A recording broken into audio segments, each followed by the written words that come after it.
Good afternoon students. Good afternoon ma'am. So हम किस topic पे थे? Power sharing, right? तो पावर शेयरिंग में हमने जो भी पढ़ा अभी तक, थोड़ा हम उसको पहले रिकैप्चुलेट कर लेंगे, राइट? उसके बाद हमारा एक ही लास्ट का टॉपिक बचा हुआ था, उसको हम कंटिन्यू करेंगे।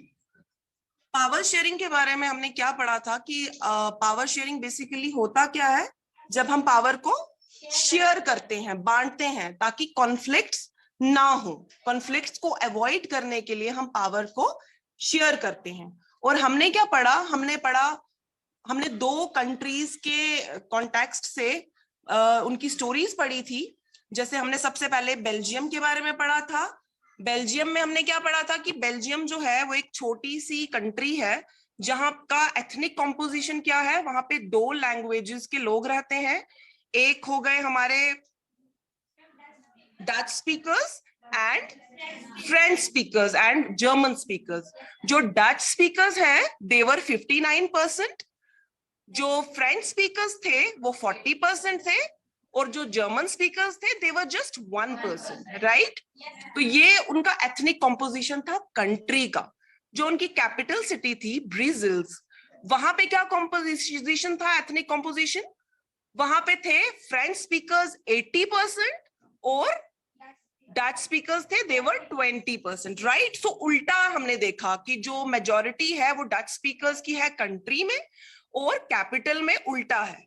कैपिटल में क्या है? फ्रेंच स्पीकर्स की मेजॉरिटी है एंड डच स्पीकर्स जो है वो माइनॉरिटी में है। तो उसी तरीके से हमने श्रीलंका का भी देखा था। श्रीलंका भी एक छोटी सी कंट्री है, राइट? एक आइलैंड है वो, जो कि बस कुछ किलोमीटर्स दूर है तमिलनाडु से। तो वहां का हमने क्या पढ़ा एथनिक कॉम्पोजिशन की? वहां पे जो सिनाला स्पीकर्स थे वो 74% थे। तमिल स्पीकर्स जो थे देवर जस्ट 18%। एंड ये जो तमिल स्पीकर्स 18% थे, इनमें से 13% कौन थे? वो थे जो श्रीलंकन तमिल्स थे, यानी कि वहां के नेटिव, श्रीलंका में ही रहने वाले लोग, राइट? एंड जो बचे हुए 5% हैं देवर इंडियन तमिल्स। वो कैसे वहां पहुंचे? वो माइग्रेट हुए थे जब कॉलोनियलिज्म था, जब ब्रिटिश राज चल रहा था, तो कुछ प्लांटेशन के लिए उनको as labourers, as tea planters वहां पे लिया गया था। जो उनके एंसेस्टर्स थे, दादा परदादा थे, तो फिर वो वहीं पे पैदा हुए, तो वो श्रीलंकन ही बन गए। लेकिन फिर भी उनको हम क्या बोलते हैं? Indian Tamils, right?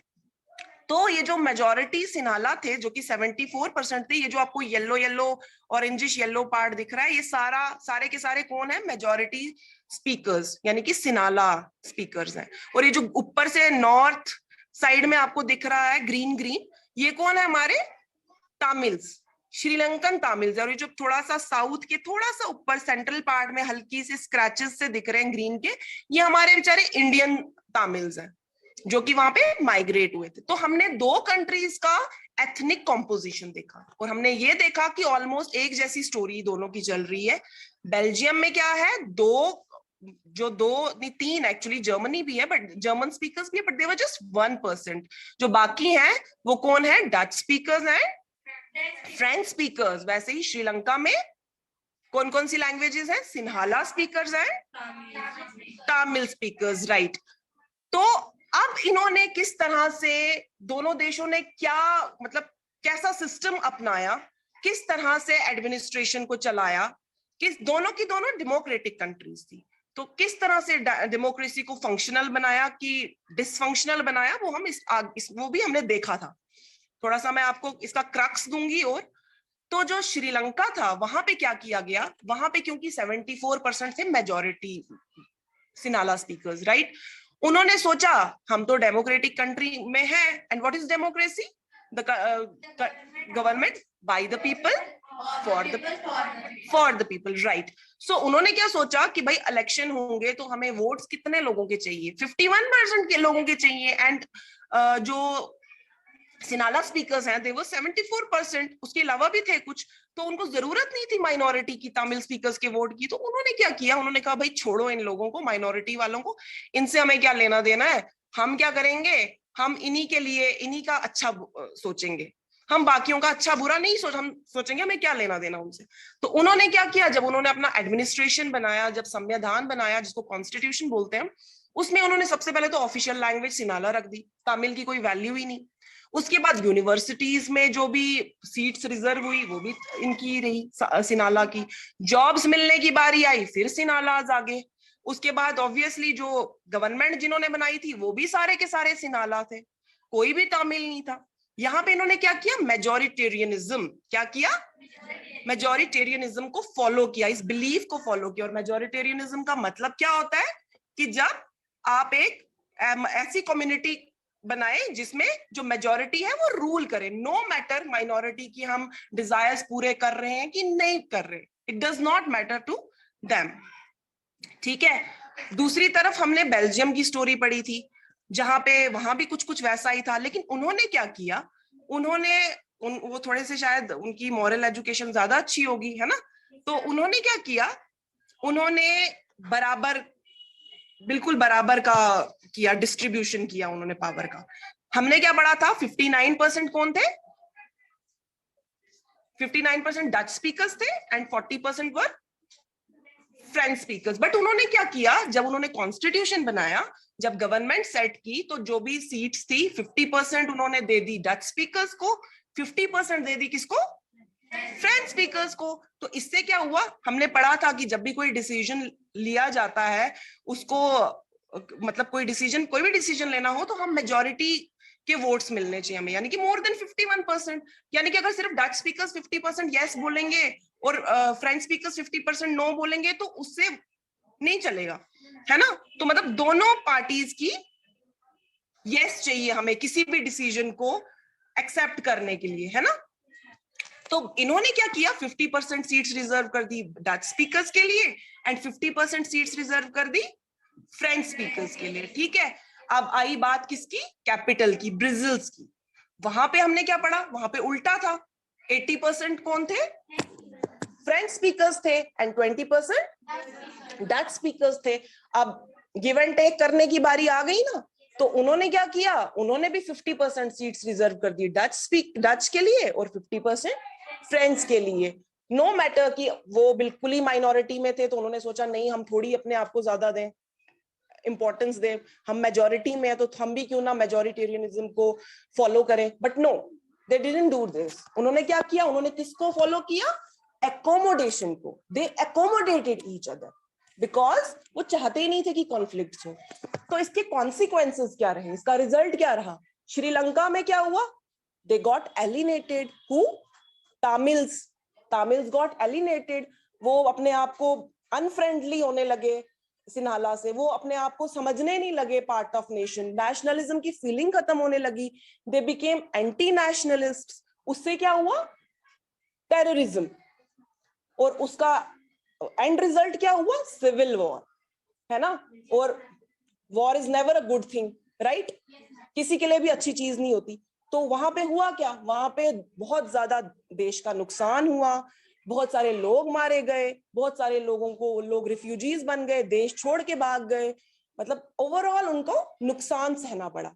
और जो दूसरी हमारी कंट्री थी बेल्जियम, वो बहुत ही पीसफुली रह रहे थे एक दूसरे के साथ, वो खुश थे, प्यार मोहब्बत से रह रहे थे। तो उन्होंने, उनकी ग्रोथ हुई, उनकी डेवलपमेंट हुई, उनका इंफ्रास्ट्रक्चर डेवलप हुआ, है ना, उनका एक अच्छा नाम बन गया पूरी वर्ल्ड में, है ना।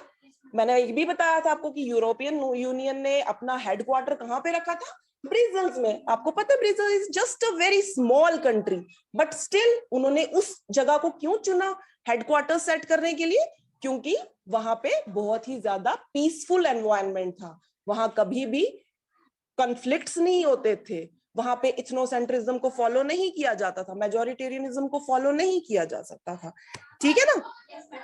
सो और हमने ये भी पढ़ा कि इन दोनों में डिफरेंसेस क्या थे और सिमिलैरिटीज क्या थी। सिमिलैरिटी क्या थी, both Belgium and Sri Lanka were democracies, right. मतलब था तो श्रीलंका डेमोक्रेटिक, लेकिन कर क्या रहे थे, अनडेमोक्रेटिकली फंक्शन कर रहे थे वो डेमोक्रेटिक, दोनों के दोनों नेशंस, है ना। तो दोनों की जो डिफरेंस थी वो क्या थी, that the power sharing arrangement was different. Belgium ने क्या फॉलो किया, accommodation, they were accommodating each other, and Sri Lanka ने मेजोरिटेरियनिज्म, राइट? तो बेल्जियम के बारे में यूनिक क्या चीज थी? जो लीडर्स थे वो क्या कहते थे कि हमें एक दूसरे की फीलिंग्स को रिस्पेक्ट करनी चाहिए, एक दूसरे के मजहब को, एक दूसरे की कम्युनिटी सेंटिमेंट्स को रिस्पेक्ट करना चाहिए। और श्रीलंका का ड्रॉबैक क्या था? उन्होंने क्या किया? उन्होंने मेजोरिटी होने के कारण डोमिनेट करने की कोशिश की माइनॉरिटीज को, तो जिससे क्या हुआ? उनकी डिसयूनिटी हो गई, यूनिटी उनकी बीच की खत्म हो गई, राइट? एंड हमने ये भी पढ़ा था that why power sharing is desirable. उसमें हमने क्या पढ़ा था? हमने पढ़ा था कुछ prudential reasons and moral reasons. Prudential reasons में हमने ये पढ़ा था कि क्या पढ़ा था प्रूडेंशियल रीजंस में? कि प्रूडेंशियल क्या होता है? दिमाग से सोचना, समझदारी दिमाग से, एंड मॉरल दिल से सोचना, है ना? What is morally good, what is morally right, है ना? तो प्रूडेंशियल रीजंस में आप ये लिख सकते हो कि ये कॉन्फ्लिक्ट अवॉइड करेगा, लड़ाई झगड़ा अच्छी चीज नहीं है। हमने अभी 2 कंट्रीज के स्टोरीज पढ़ी, उससे हमें पता चला कि किस तरह से श्रीलंका को नुकसान उठाना पड़ा because of majoritarianism. They were not sharing power with anyone, they were not sharing power with the Tamils, with the minorities. So उनको कॉन्फ्लिक्ट्स होने लगे, कॉन्फ्लिक्ट्स की वजह से उनको सिविल वॉर फेस करना पड़ा। उसके बाद हमने ये भी पढ़ा कि जो मेजोरिटी है वो कभी भी माइनॉरिटी पे रूल नहीं करती।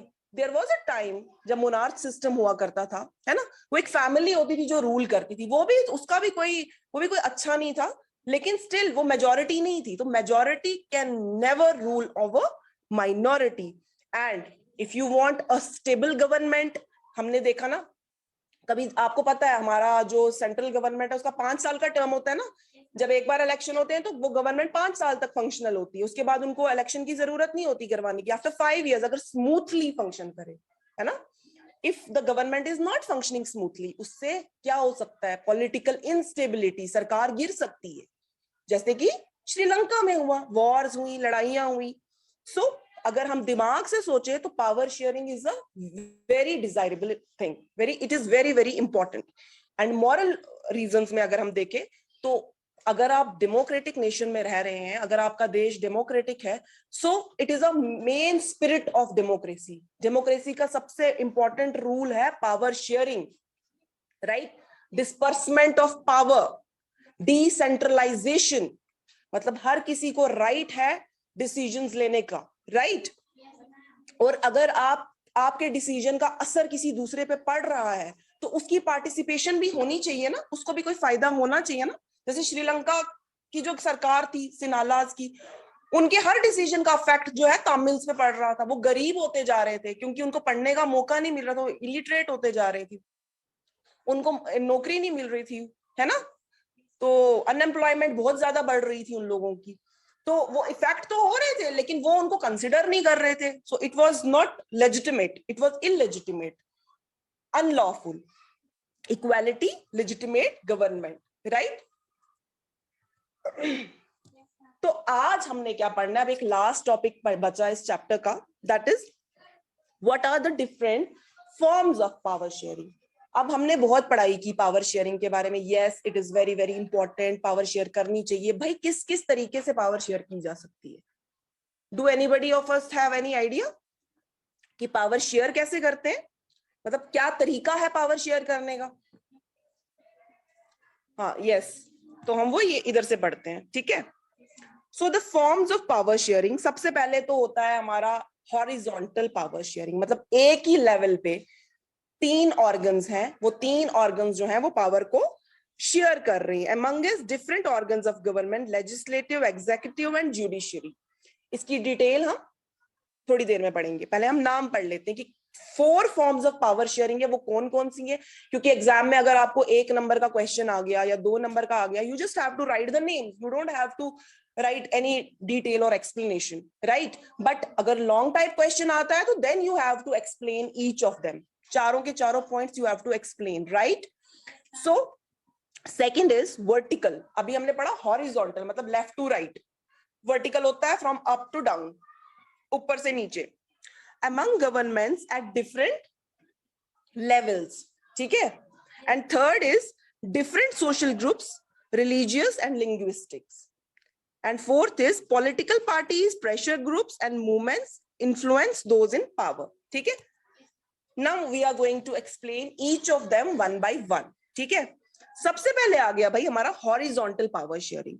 Horizontal मतलब left to right. ठीक है. So horizontal में क्या होता है, अब आप अपने कंट्री के पर्सपेक्टिव से देखो. हम किस देश में रहते हैं? इंडिया में रहते हैं. इंडिया में रहते हैं ना. थोड़ा सा अब इंडिया के बारे में जान लेते हैं. हमारे यहाँ पे क्या है, यहाँ पे 3 ऑर्गन्स हैं. एक का नाम है लेजिस्लेचर, एक का नाम है एग्जीक्यूटिव एंड एक का नाम है जुडिशरी. राइट. तो अब क्या होता है, लेजिस्लेचर क्या करता है, वो लॉ बनाता है. क्या करता है? लॉ बनाता है लेजिस्लेचर. एग्जीक्यूटिव क्या करता है, लॉ बना के हमने सजाना तो नहीं है ना उनको, we have to implement it. Right. Implement कैसे होता है, जैसे आप ग्राउंड लेवल पे किसी चीज को इम्प्लीमेंट कर रहे हो 2 मिनट के लिए. जैसे हमारी जो ई कक्षा चल रही है, ठीक है, अब लिख दिया कि भाई ई कक्षा होगी, लाइव क्लासेस होंगी, बट वो सिर्फ लिखने से नहीं होगा. We have to implement it. इसको ऑपरेशनल करना है. वो कैसे होगा? प्रोजेक्टर्स यूज करके, आईसीटी लैब्स में काम करके, है ना, जूम क्लासेस लेके, है ना, पार्टिसिपेशन बढ़ा के. So we are implementing it. This is an executive. ये फंक्शन किसका? एग्जीक्यूटिव का. राइट.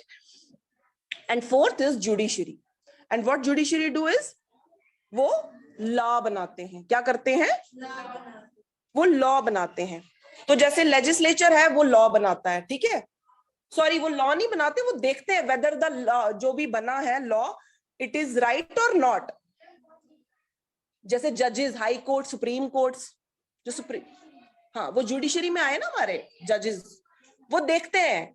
देखो जब भी कोई इंसान एजिटेट हो जाता, कभी कुछ ऐसा होता है कि कोई लॉ, फॉर एग्जांपल हम 370 आर्टिकल की एग्जांपल ले लेते हैं यहाँ पे. Do we know what 3 article 370 is? वो एक स्पेशल कॉन्स्टिट्यूशन मिला था ना जम्मू कश्मीर को, तो उसको एब्रोगेट कर दिया है ना. सेंट्रल गवर्नमेंट ने उसको एब्रोगेट कर दिया. अब तो एक लॉ बन गया ना कि अब ये खत्म हो गया. ठीक है. तो उसके बाद क्या हुआ, कई लोग हैं जिनको ये चीज पसंद नहीं आई कि नो इट्स नॉट राइट, ये इसको एब्रोगेट नहीं करना था. तो वो कहाँ चले गए? वो सुप्रीम कोर्ट में चले गए. उन्होंने केस किया कि भाई ये गलत है. लेकिन अब जज के हाथ में है कि वो क्या करेगा, वो क्या फैसला देगा, कि वो इसको, अगर वो तो बोले कि ठीक है ये गलत है, इसको नल एंड वॉइड कर देते हैं, लॉ को ही खत्म कर देते हैं, या तो वो बोलेगा नहीं ये तो ठीक है, it's not null and void, it's not wrong. Right. So ये 3 ऑर्गन्स क्या है, ये सेम लेवल पे फंक्शन करते हैं. राइट. बट तीनों क्या है? इंडिपेंडेंट. क्या है? इंडिपेंडेंट है. ये चेक एंड बैलेंस रखते हैं. तीनों एक दूसरे पे नजर रखते हैं कि कोई कुछ गलत, क्योंकि अगर पावर सिर्फ एक ही के हाथ में हो तो वो कुछ भी गलत कर सकता है. अगर अब जैसे लॉ बनाया, उनको एक कहीं ना कहीं ये होगा कि भाई कानून बना रहे हैं हम, ये गलत नहीं होना चाहिए, नहीं तो ये नल एंड वॉइड हो जाएगा, है ना, सुप्रीम कोर्ट में नल एंड वॉइड हो जाएगा. तो सेकंड हमने जो पढ़ा, power among central state governments, है ना, वर्टिकल, ऊपर से नीचे, वर्टिकल पावर शेयरिंग, ऊपर से नीचे. अब अपने कंट्री के पर्सपेक्टिव से देखो, आप मुझे बताओ सेंट्रल गवर्नमेंट कौन है? बीजेपी, है ना. हमने उनको जिताया, हमने वोट दिए, तो बीजेपी जो है वो उन्होंने गवर्नमेंट बना ली, है ना. तो वो हो गई हमारी सेंट्रल गवर्नमेंट. राइट. जो कहाँ पे फंक्शन कर रही है?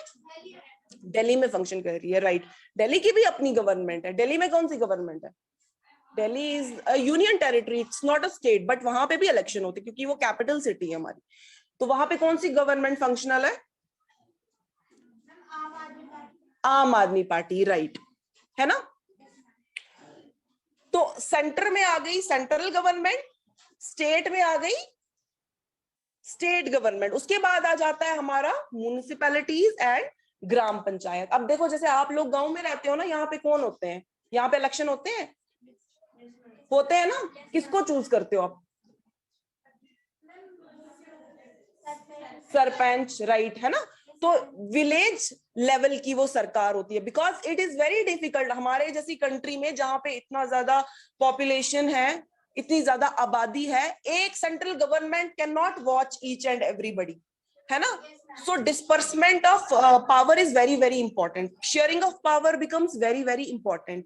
कि कुछ सब्जेक्ट्स पे सेंट्रल गवर्नमेंट काम करेगी जो बहुत ज्यादा इंपॉर्टेंट इश्यूज होते हैं, जैसे डिफेंस रिलेटेड इश्यूज हो गए बहुत इंपॉर्टेंट, वो नहीं वो स्टेट को हवाले कर सकती है। उसके बाद आ जाती है हमारी नीचे स्टेट गवर्नमेंट। तो कुछ सब्जेक्ट स्टेट के पास होती है, कुछ काम जो स्टेट खुद अपनी अपनी स्टेट्स का देखती है। और उसके बाद आ जाता है हमारा विलेज, सिटीज में हमारी म्युनिसिपैलिटीज है जहाँ पे मेयर होते हैं, है ना? और विलेजेस में सरपंचेस होते हैं, एक पंचायत होती है ना? सिटी में म्युनिसिपैलिटीज होती हैं और गांव में पंचायत होती है। तो उन लोगों के जो भी डिसीजंस होंगे, जो भी इंफ्रास्ट्रक्चर बनेगा, जो भी डेवलपमेंट होगी, पैसा कहाँ डिस्पर्स होगा, वो सारा सरपंच देखते हैं ना? Now third is power sharing among different social groups. अच्छा, आपने पढ़ा है कभी, सुना होगा आपने कि कई जगहों पे जो है सरपंच की इलेक्शन के लिए औरतों के लिए रिजर्वेशन हो गई, वुमेन रिजर्वेशन, है ना? सुनी होगी स्टोरीज, आपके गांव में भी हो सकता है ऐसा कुछ हुआ हो, है ना? या अभी नहीं हुआ हो, नेक्स्ट ईयर हो जाएगा। तो ये रिजर्वेशन क्यों होती है? क्योंकि ऐसा लगता है हमारे कॉन्स्टिट्यूशन में, ऐसा लगता है हमारी कंट्री गवर्नमेंट को ऐसा लगा कि कुछ सोशल ग्रुप्स हैं जो डिप्राइव्ड है, जिनको पावर नहीं मिल रही है, उनको क्रश किया जा रहा है। तो उन लोगों को इसलिए रिजर्वेशन दे दी ताकि उनकी चाहे चॉइस हो, जैसे वुमेन को थोड़ा वीक माना जाता है ना? माना जाता है ना weak, close the door, womens को थोड़ा वीक माना जाता है, तो उनको रिजर्वेशन दे दी। उसके बाद जो हमारी कैटेगरी आती है, शेड्यूल्ड कास्ट आ गए, शेड्यूल्ड ट्राइब्स आ गए, तो ऐसा लगता था कि वो जो है उनको, वो भी एट पार नहीं है, बराबर नहीं है जनरल्स के साथ, तो उनको भी रिजर्वेशन दी जाती है ना? तो मेन जो सोशल ग्रुप्स हैं वो आ गए हमारे, एक वुमेन, शेड्यूल्ड कास्ट और scheduled tribes, right? So the socially weaker sections also have to have share in power. जो कमजोर है, औरत, शेड्यूल कास्ट, शेड्यूल ट्राइब, जो लगता है कि जो कास्ट, जो सोशल ग्रुप्स थोड़े कमजोर हैं सोसाइटी में, जो अपलिफ्ट नहीं हो पा रहे और उनको जरूरत है अपलिफ्टमेंट की, उनको एक रिजर्वेशन दे दी जाती है ताकि वो भी इलेक्शंस में पार्टिसिपेट कर सके, है ना? जैसे कि आपने बेल्जियम में पढ़ा था कम्युनिटी गवर्नमेंट के बारे में, यू रिमेम्बर? कम्युनिटी गवर्नमेंट के बारे में एक बार मैं आपको फिर से दिखा देती हूँ वो वाली slide.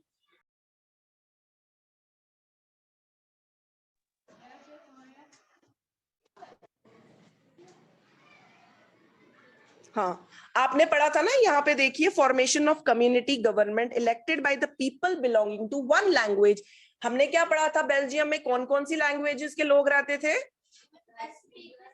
Dutch, German and French. German was just 1%, वो उनको इग्नोर कर सकते थे, बट उन्होंने उनको भी इग्नोर नहीं किया, और उन्होंने क्या किया, कम्युनिटी गवर्नमेंट बनाई, जिसमें उन्होंने क्या किया कि इलेक्शन होगी, मतलब लोग कौन वोट देंगे उनको?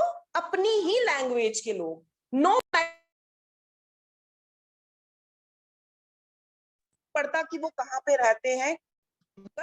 जैसे जर्मन स्पीकर है फॉर एग्जांपल, वो नॉर्थ में रहे, साउथ में रहे, सेंट्रल बेल्जियम में रहे, कहीं भी रहे, वो वोट देगा किसको? जर्मन्स की जो अपनी ग्रुप एक बननी है गवर्नमेंट। एक 3 टायर सिस्टम टाइप था।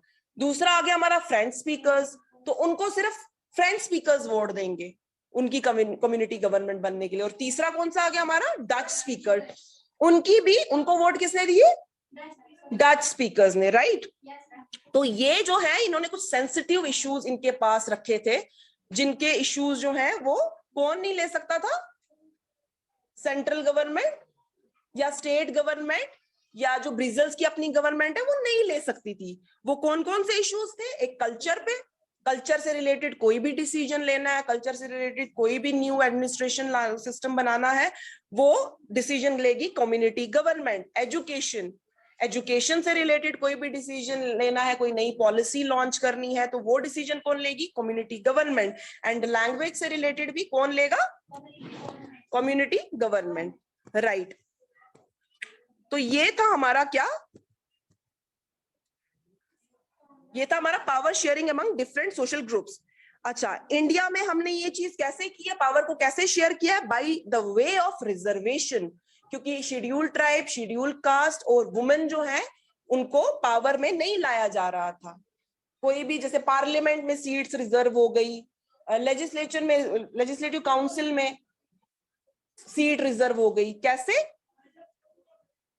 कॉन्स्टिट्यूशन में ऐसा एक लॉ बनाया गया कि इनके लिए सीट्स जो है वो रिजर्व रहेंगी। ठीक है, इससे क्या हुआ? The power was shared among different social groups, right. अब लास्ट कौन सा है हमारा? Power sharing among different political parties, pressure groups and movements. इसको पढ़ने से पहले हम पहले देखते हैं कि भाई पॉलिटिकल पार्टीज कौन होती है, प्रेशर ग्रुप्स कौन होते हैं एंड मूवमेंट्स कौन होते हैं, राइट। सो पॉलिटिकल पार्टीज हमारी हो गई जो भी इलेक्शन में पार्टिसिपेट करे, कॉन्टेस्ट करे इलेक्शन, है ना, और अगर जीते तो गवर्नमेंट बनाए। एग्जाम्पल्स दो अब आप लोग। बिल्कुल बिल्कुल, बीजेपी हो गया, कांग्रेस हो गया, आम आदमी पार्टी हो गया, ये सेंट्रल पॉलिटिकल पार्टीज हैं, है ना, नेशनल पॉलिटिकल पार्टीज हैं ये हमारी, क्योंकि ये मोर देन 3 और 4 स्टेट्स में फंक्शनल है। इसमें हम ज्यादा डीप नहीं जाएंगे, इसका अलग से चैप्टर है एक आपके लिए। तो दूसरा आ गया प्रेशर ग्रुप्स, जिसको हम इंटरेस्ट ग्रुप्स भी बोलते हैं। बेसिकली क्या होता है ना, गवर्नमेंट कभी कभी कोई काम सारा खुद नहीं करती है, उनपे प्रेशर डालना पड़ता है ना। जैसे कोई एनजीओ हो गया, है ना, या कोई भी अलग से कोई लोगों ने अपना एक ग्रुप बना दिया, जैसे स्टूडेंट्स अपनी यूनियन बना लेते हैं, है ना, लेबर क्लास के लोग अपनी एक यूनियन बना लेते हैं कि भाई हमारा फलाना काम है, ये होना चाहिए। अगर तो उनका कोई इंटरेस्ट फुलफिल हो रहा है तो उस ग्रुप को हम इंटरेस्ट ग्रुप बोलते हैं, और अगर वो गवर्नमेंट पे प्रेशर डाल रहे हैं उसी इंटरेस्ट को फुलफिल करवाने के लिए, तो आप उसको प्रेशर ग्रुप बोलते हो। Basically these are synonyms, these are almost interchangeable, थोड़ा सा मीनिंग अलग है, pressure group and interest group. Pressure group कौन हो गया? जो सरकार पे प्रेशर डाल रही है कि भाई हमारा ये काम पूरा करो, एंड इंटरेस्ट ग्रुप जो अपना कोई इंटरेस्ट फुलफिल करवा रहे हैं, अपना कोई काम पूरा करवा रहे हैं। And last is movements. अब क्या होता है, ये थोड़ी सी एक्सट्रीम फॉर्म आ गई प्रेशर ग्रुप्स की। कभी कभी क्या होता है कि आपका कोई काम है जो वो पूरा नहीं हो रहा है, सरकार पूरा नहीं कर रही है, तो आप क्या करते हो? मूवमेंट स्टार्ट कर देते हो, जिसमें मास पार्टिसिपेशन आ जाती है। प्रेशर ग्रुप जो हो गया वो तो ग्रुप ऑफ पीपल हो गया ना। जैसे स्टूडेंट्स के लिए फेवर के लिए कोई काम करना है, तो स्टूडेंट्स की अपनी एक यूनियन बनी होगी कुछ स्टूडेंट्स की, है ना, तो वो हो गया प्रेशर ग्रुप। लेकिन जब मूवमेंट आ गई तो यहाँ पे मास पार्टिसिपेशन आ गई, यहाँ पे सारे स्टूडेंट्स मिलके एक जगह धरना देने लग जाएंगे या बैठ जाएंगे कहीं पे भूखे प्यासे कि भाई हमारी फलानी XYZ डिमांड है, उसको पूरी करो।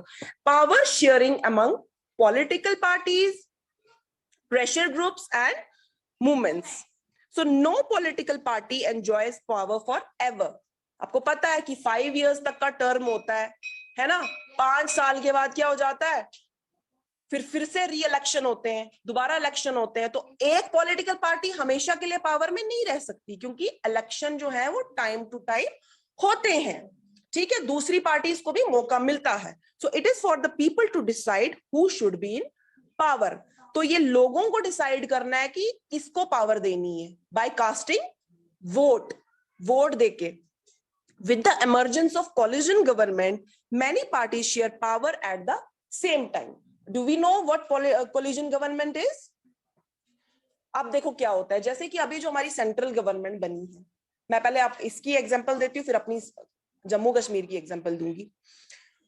वहां पे बीजेपी को बहुत ज्यादा वोट्स मिले, मोर देन 50%, तो उनको जरूरत नहीं पड़ी किसी के साथ ज्वाइन करने की, किसी दूसरी पार्टी। अब आप सोचो कि I will give you an example कि 100 लोगों के वोट्स चाहिए थे, इट्स जस्ट एन अजम्पशन, 100 वोटों की जरूरत हो किसी पार्टी को, मतलब सॉरी 100 बंदे वोट दे रहे हैं एंड 51, ऑब्वियसली मेजोरिटी के लिए 51 वोट्स चाहिए।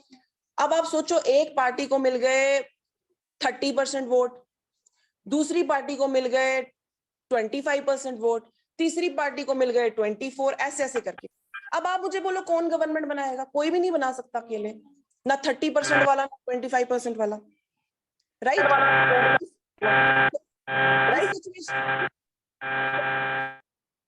तो इस सिचुएशन में हम क्या करते हैं, हम कोलिजन करते हैं। अब जो सबसे ज्यादा जिसको वोट मिले हैं, जैसे 30% जिसको मिले हैं, वो डिसाइड करेगा कि उसने किस दूसरी पार्टी के साथ ज्वाइन करना है, उसके भी वोट्स लेने हैं और उसके वोट मोर देन 50% हो जाएं और वो सरकार बनाए। समझो प्राइम मिनिस्टर एक बनेगा, एक पॉलिटिकल पार्टी का बनेगा, एंड जो जूनियर्स हैं उनके वो दूसरी पार्टी का बनेगा। ठीक है, ठीक है, राइट। तो ऐसे ही जैसे हमारी स्टेट में हुआ, हमारी स्टेट में क्या हुआ था before it was a union territory, से पहले जब गवर्नमेंट थी, पीडीपी जो है वो पावर में आई, राइट। उनको कुछ, I don't remember the exact figure, but उनको अराउंड 40% वोट्स मिले। तो वो अकेले बना नहीं सकते थे पार्टी, तो बीजेपी को भी कुछ वोट्स मिले 25% अराउंड, कांग्रेस को भी कुछ ऐसे ही मिले, एनसी को भी कुछ ऐसे ही मिले। तो पीडीपी ने डिसाइड करना था कि उन्होंने किस वाली पार्टी को ज्वाइन करना है ताकि उनके मोर देन 51% वोट्स हो जाएं। तो उन्होंने बीजेपी के साथ कोलिजन की थी, है ना। पीडीपी और बीजेपी ने कोलिजन गवर्नमेंट बनाई थी, कहां पे, जम्मू कश्मीर में, राइट। तो इसको हम बोलते हैं collision government. Pressure groups and movements have share in power bye exerting pressure on the government. अब प्रेशर ग्रुप्स के पास कैसे पावर है, इंटरेस्ट ग्रुप्स के पास कैसे पावर है, मैंने आपको पहले भी बताया कि अगर गवर्नमेंट सोचो कोई पॉलिसी बना रहा है जिसमें उन्होंने कुछ स्टूडेंट्स के लिए कुछ नहीं बनाई, कोई कुछ उनके इंटरेस्ट को नजरअंदाज किया है, तो प्रेशर ग्रुप जो होगा स्टूडेंट यूनियन का, वो उन पे प्रेशर डालेगा कि हमारी डिमांड पूरी क्यों नहीं हुई। तो है ना, पावर हो रही है ना शेयर, और ऐसा प्रेशर डालेगा कि उनको मानना पड़ेगा, गवर्नमेंट जो है वो उनको मानना पड़ेगा। They exert pressure by various means and get policies framed in their favour. अलग अलग तरीके से वो प्रेशर डालते हैं, मूवमेंट्स करके, हड़ताल पे बैठ के, और भी बड़े तरीके होते हैं। तो उससे क्या होता है, उनको उनकी बात को मानना पड़ता है ना, और अपनी पॉलिसीज को वो फ्रेम करवा देते हैं। तो हमने जो 4 टाइप ऑफ पावर्स पढ़ी वो कौन कौन सी पढ़ी, एक पढ़ी हमने power shared among legislative, executive and judiciary. दूसरा पढ़ा हमने power shared among central state government. तीसरा पढ़ा हमने among social groups, and fourth हमने कौन सा पढ़ा, power shared among political parties, pressure groups and movements, right. So जो फर्स्ट 2 है, इसमें आपको क्वेश्चन आ सकता है कि what is the difference between horizontal and vertical, मतलब फर्स्ट 2 में डिफरेंस पूछ सकते हैं, ठीक है। तो इसमें इसको भी क्विकली देख लो। Under the horizontal power sharing, power is shared among the different organs of the government, such as legislature, executive, and judiciary. And under the vertical power, power is shared among the different levels of the government, like state and central government. Center आ गया हमारा ऊपर, hierarchy में ऊपर आ गया, and state आ गया नीचे. Under horizontal distribution of power, the organs of the government are placed at the same level. ये same level पे functional है, और जो vertical वाली है, vertical division of power, it involves higher and the lower level. मतलब higher level आ गया हमारा central government, उसके नीचे आ गया state, और उसके नीचे आ गया हमारा municipalities and पंचायत, right? अच्छा, under this each organ checks the other. यहाँ पे मैंने आपको क्या बताया था, checks and balances. Legislature, executive, judiciary एक दूसरे को चेक करते हैं, अकाउंटेबल होते हैं एक दूसरे के लिए। And under vertical power sharing, the lower organ works under the higher organ. यहाँ पे एक हायरार्की होती है, जो पंचायत है, म्युनिसिपैलिटीज, उनको किनके अंडर काम करना है, स्टेट गवर्नमेंट के अंडर। स्टेट गवर्नमेंट को काम करना है सेंट्रल गवर्नमेंट के, और जो सेंट्रल गवर्नमेंट है वो सबसे ऊपर होती है, ठीक है। सो दैट्स इट, चलो फिर, थैंक यू।